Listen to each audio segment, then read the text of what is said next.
Hello everyone, I Dr. Nisha Mishra from Department of Biotechnology at KCMT is going to talk on two models for enzyme activity. सबसे पहले introduction. Enzymes proteins होते हैं जो various chemical reactions को catalyse करते हैं.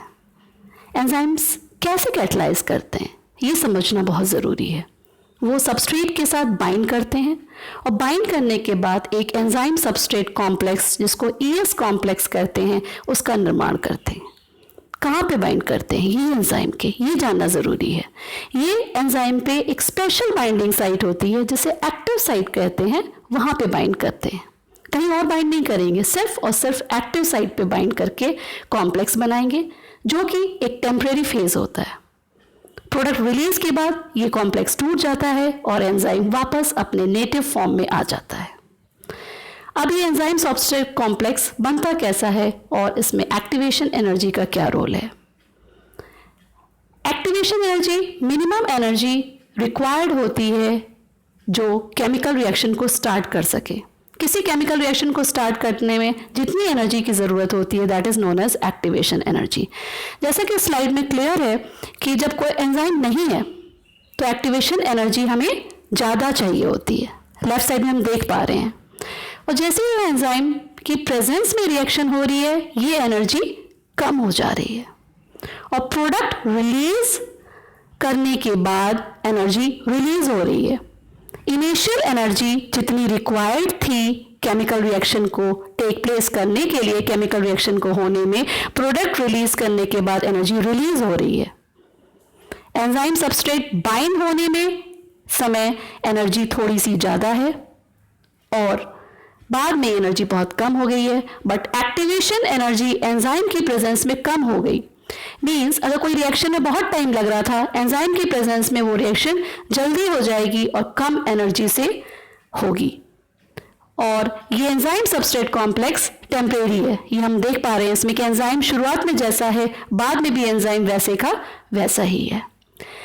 Enzyme के इस प्रोसेस को, एंजाइम के इस एक्टिविटी को मेजर करने के लिए दो मॉडल दिए गए.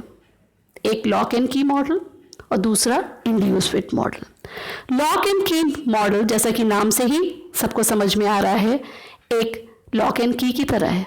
इसमें सबस्ट्रेट एक की की तरह काम करता है जो एंजाइम के एक्टिव साइट में एक लॉक की तरफ फिट हो जाता है और प्रोडक्ट रिलीज करता है.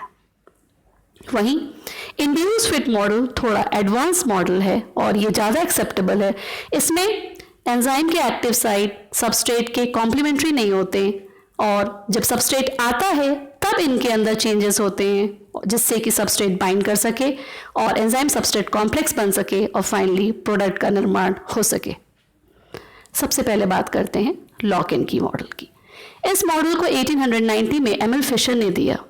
इसमें जो के है सबस्ट्रेट है उसकी शेप कॉम्प्लीमेंट्री है एंजाइम के एक्टिव साइट जो लॉक की तरह वर्क करता है. फॉर एग्जाम्पल इसमें सुक्रोज लिया है. सुक्रोज में दो मॉलिक्यूल से मिलकर बना होता है, ग्लूकोज और fructose.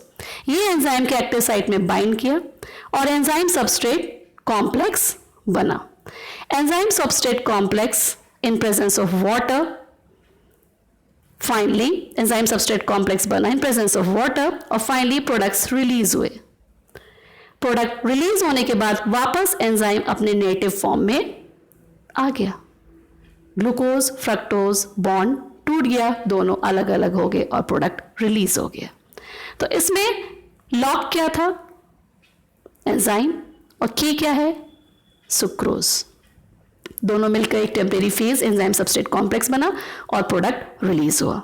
This very simple model to understand the activity of enzyme. दूसरा मॉडल है इंड्यूस फिट मॉडल. इसको डैनियल कोशनर ने 1958 में दिया था. इसमें सबस्ट्रेट एग्जैक्टली कॉम्प्लीमेंट्री नहीं होता एंजाइम के एक्टिव साइट से. जब सबस्ट्रेट आता है तो एंजाइम अपने एक्टिव साइट में कुछ चेंजेस करता है इस तरीके से कि सबस्ट्रेट उसमें फिट हो सके. सबस्ट्रेट जब फिट हो जाता है तो एक एंजाइम सबस्ट्रेट कॉम्प्लेक्स बन जाता है. ये रिएक्शन फास्ट होती है पर जब प्रोडक्ट रिलीज होता है तब ये reaction as compared to first reaction थोड़ा स्लो होती है. प्रोडक्ट रिलीज हो जाता है और एंजाइम वापस जैसे था वो वैसे ही एग्जिस्ट करता है. we are seeing in these two models, the nature of enzyme is not changing. The enzyme remain unchanged and product is released. दोनों ही मॉडल के अपने अपने फायदे हैं और अपने अपने नुकसान हैं.